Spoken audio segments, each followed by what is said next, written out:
Je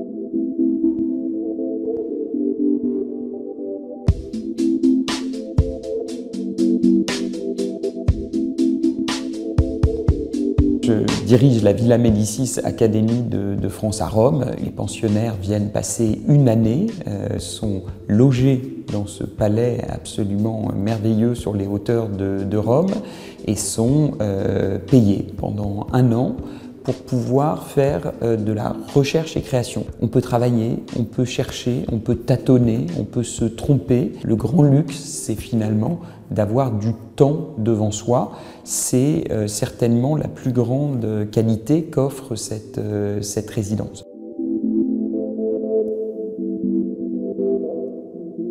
Un an à la Villa Médicis peut vous nourrir pour les 5 ou 10 ans à venir. C'est ça le meilleur critère d'évaluation de cette résidence, à mon avis, plutôt que de dire j'ai produit telle toile ou j'ai produit tel livre. On s'aperçoit la plupart du temps que leur séjour infuse et diffuse et que plusieurs années après être parti de la Villa Médicis, on retrouve encore les traces et les bienfaits de ce passage à Rome, à l'Académie de France.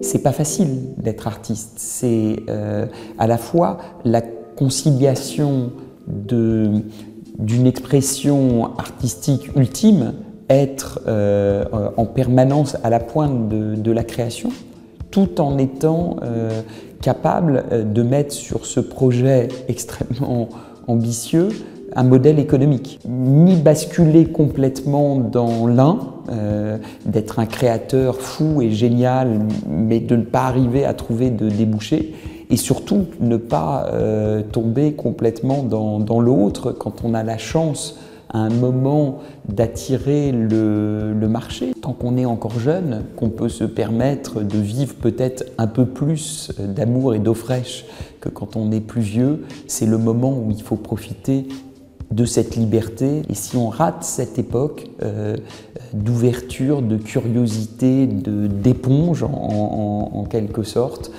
c'est un temps qui ne se rattrape pas.